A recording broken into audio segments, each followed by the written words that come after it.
Perkenalkan, saya Sri Naulina Hesti Simanjuntak dengan NIM 101230228. Perkenalkan, saya Apriantika dengan NIM 101230112. Kami akan membahas mengenai beberapa materi. Yang pertama yaitu konsep-konsep utama dalam permasalahan sosial budaya. Yang kedua, mengenai dampak permasalahan sosial budaya terhadap masyarakat global. Yang ketiga, yaitu analisis isu-isu global seperti migrasi, ketidaksetaraan, dan hak asasi manusia. Dan yang terakhir yaitu yang keempat, contoh upaya global untuk mengatasi masalah sosial budaya. Pertama, kita akan masuk ke dalam poin yang pertama, yaitu konsep-konsep utama dalam permasalahan sosial budaya.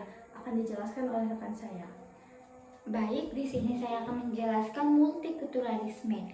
Apa itu multikulturalisme? Sebuah ideologi yang mengakui, menghargai perbedaan-perbedaan individu, termasuk perbedaan nilai, sistem budaya, dan agama. Kebiasaan politik. Istilah ini berasal dari kata multi yang berarti banyak atau beragam, dan kata kultural yang berarti budaya. Multikulturalisme sering digunakan untuk menggambarkan kesatuan beragam kelompok sosial budaya dan suku bangsa yang berbeda dalam suatu negara atau masyarakat. Baik, di sini saya akan menjelaskan jenis multikulturalisme. Poin yang pertama, multikulturalisme otonomis. Masyarakat pulau di mana kelompok-kelompok kultural untuk berusaha mewujudkan kesetaraan. Poin yang kedua, multikulturalisme akodonatif. Masyarakat yang memiliki kultur dominan yang membuat penyesuaian dan akademis tertentu bagi kebutuhan kultur atau mortitas. Poin yang ketiga, multikulturalisme isolasi. Masyarakat yang menjelaskan kehidupan secara otonomi meskipun tetap terlihat dalam interaksi mineral. Nilai multikulturalisme ada demokratif, pluralisme, humanisme. Multikulturalisme bertujuan untuk menciptakan kesetaraan dan kesenjangan berbagai budaya lokal tanpa mengakibatkan hak-hak eksistensi budaya lain. Masyarakat multikulturalisme menjunjung tinggi perbedaan kelompok sosial, budaya, dan suku bangsa, tetapi meningkatkan kesenjangan atau perbedaan dan hak kewajiban karena terdapat kesenjangan secara hukum dan sosial. Baik, selanjutnya diskriminasi adalah perlakuan, sikap, atau tindakan yang dilakukan oleh seseorang atau sekelompok orang untuk merugikan golongan lain. Diskriminasi dapat berupa pembatasan kesempatan dan hak terhadap anggota dari satu kelompok yang tersedia bagi anggota-anggota kelompok lain. Sedangkan marginalisasi adalah proses di mana individu atau kelompok dikeluarkan dari pusat kehidupan sosial ekonomi, sehingga mereka tidak memiliki akses yang setara dengan orang lain. Marginalisasi dapat terjadi karena diskriminasi, tetapi juga dapat disebabkan oleh faktor-faktor lainnya, seperti ekonomi, politik, dan budaya. Selanjutnya, identitas budaya. Apa itu identitas budaya? Perasaan seseorang untuk ikut memiliki atau berafiliasi dengan kultur tertentu. Identitas budaya dapat terbentuk melalui proses interaksi sehari-hari, pencarian identitas, dan internalisasi budaya. Identitas budaya mencakup karakteristik khusus kelompok, seperti kehidupan, ada bahasa, dan nilai-nilai. Identitas budaya juga dapat berhubungan erat dengan identitas etis yang merupakan identitas individual dengan unit sosial yang memiliki asal-usul bersama dan berbagi unsur budaya yang sama. Selanjutnya, globalisasi. Globalisasi adalah proses interaksi internasional yang melibatkan pertukaran pandangan dunia, produk, pemikiran, dan aspek-aspek kebudayaan lainnya. Kata globalisasi diambil dari kata global yang berarti universal. Globalisasi dapat diartikan sebagai proses menjadi sesuatu sebagai ciri dari setiap individu di dunia tanpa dibatasi oleh wilayah. Proses ini melibatkan peningkatan interaksi, penularan kebudayaan, dan munculnya masalah bersamaan. Ciri-ciri globalisasi. Yang pertama, peningkatan interaksi. Masyarakat dunia dapat menjangkau satu sama lain dengan lebih mudah. Poin yang kedua, penularan kebudayaan. Kebudayaan dari negara satu ke negara lainnya semakin menyebar. Poin yang ketiga, munculnya masalah besar. Globalisasi juga mengakibatkan munculnya masalah besar seperti perubahan iklim dan polusi lintas perbatasan. Nah, dampak globalisasi, kemajuan teknologi. Pengenalan teknologi baru seperti komputer, ponsel, dan perangkat lainnya. Pekerjaan lintas negara membuka lapangan pekerjaan lebih luas dengan mengikuti standar negara yang bersangkutan. Perbedaan lintas negara meningkatkan perbedaan lintas negara untuk memenuhi kebutuhan dari luar negeri. Globalisasi memiliki dampak positif seperti pengetahuan dan teknologi yang semakin berkembang. Etos kerja meningkatkan dan arus ekonomi yang meningkat, namun juga memiliki dampak negatif seperti perubahan pola pikiran masyarakat dari tradisional ke modern, serta tekanan lingkungan seperti iklim dan polusi lintas terbatas. Baik, selanjutnya resistensi budaya. Tindakan penolakan atau perlawanan terhadap pengaruh media dalam pembentukan budaya dan identitas masyarakat.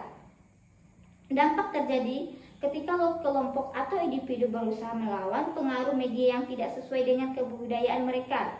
Resistensi budaya dapat berupa penggunaan media alternatif atau independen untuk memberikan suatu pandangan yang berbeda. Pembentukan komunikasi online dan offline seperti upaya melestarikan dan mempromosikan warisan budaya tradisional. Seperti contohnya yang mencocokkan adalah gerakan contoh melestarikan tradisi di kawasan Pasifik seperti Toga dan Fiji yang mengakibatkan melalui tekanan globalisasi yang mencakup keberlangsungan tradisi mereka.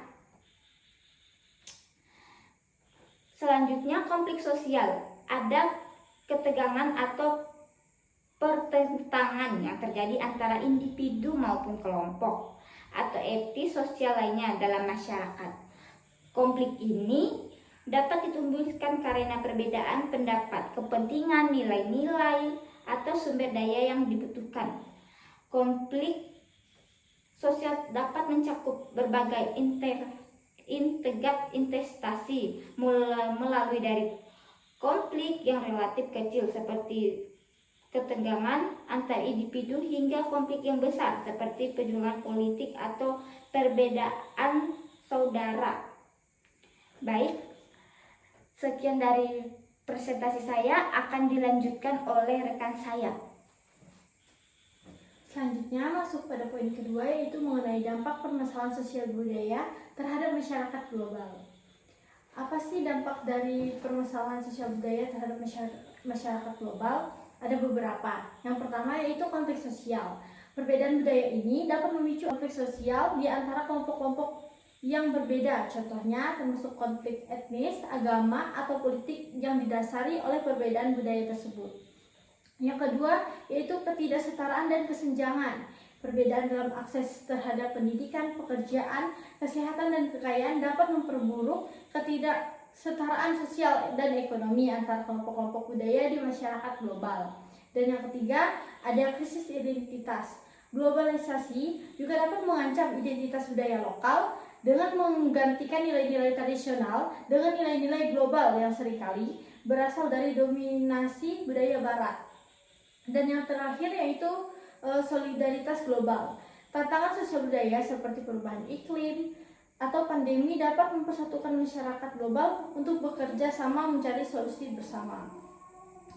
Masuk pada poin yang ketiga, yaitu isu-isu global seperti migrasi, ketidaksetaraan, dan hak asasi manusia. Yang pertama, isu migrasi.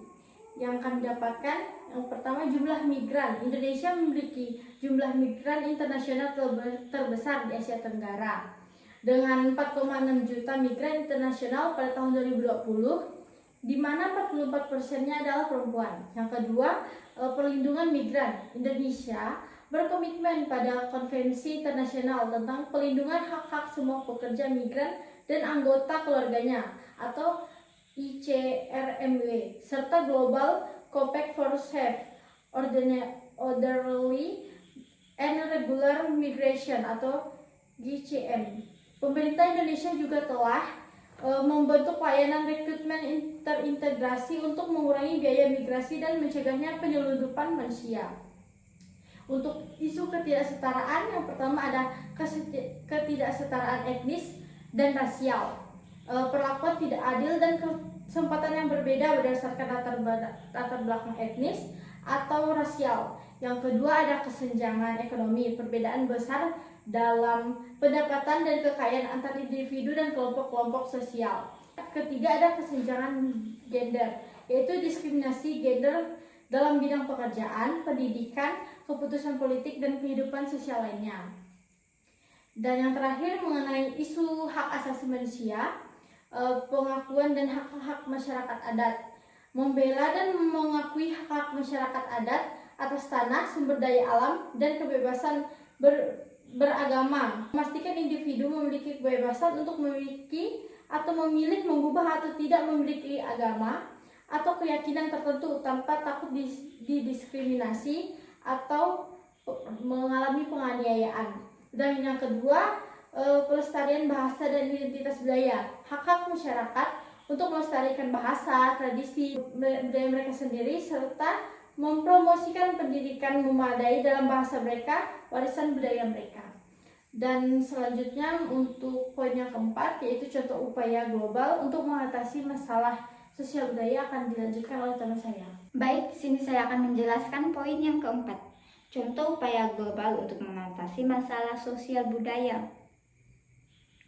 Poin yang pertama, kampanye internasional untuk menghapus FGM, organisasi internasional seperti HWO, UNICEF, dan UNVA telah aktif dalam kampanye untuk mengakhiri praktik mutilasi genital perempuan FGM dengan melakukan advokasi, edukasi, dan bekerja sama dengan komunikasi lokal. Poin yang kedua, deklarasi PBB tentang hak-hak masyarakat adat. Pada tahun 2007, PBB mengeluarkan deklarasi hak-hak masyarakat adat yang bertujuan untuk melindungi hak-hak masyarakat adat di seluruh dunia, termasuk hak tanah, sumber daya alam, dan kebudayaan mereka. Poin yang ketiga, perlindungan hak-hak LGBTQ+ organisasi internasional seperti Huma, RISI, World, dan Amnesty Internasional berperan dalam mengadvokasi hak-hak individu di berbagai negara, termasuk melalui kampanye, lobi, kebijakan, dan pendidikan masyarakat. Poin yang keempat, program UNISO untuk melestarikan bahasa dan budaya memiliki program untuk mendukung pelestarian bahasa dan kebudayaan di seluruh dunia, termasuk program revitalisasi bahasa dan pendidikan multibahasa. Poin yang kelima, kampanye internasional untuk mengakhiri pernikahan anak. Berbagai organisasi seperti Grace Nobel dan UNFPA telah berkolaborasi untuk mengakhiri pernikahan anak dengan mengadvokasi pengasehatan, penegakan hukum yang melebihi kuat serta edukasi masyarakat tentang dampak buruk dari praktik ini. Poin yang terakhir, kolaborasi internasional untuk promosikan kebebasan beragam dan keyakinan. Berbagai negara dan organisasi internasional bekerja sama dalam forum seperti PBB untuk mempromosikan kebebasan beragam dan keyakinan di seluruh dunia, termasuk melalui resolusi dan mekanisme pembantuan. Baik, di sini saya akan lanjutkan kepada moderator. Telah selesai pembahasan mengenai materi dari kelompok kami. Sekian presentasi dari kami. Terima kasih.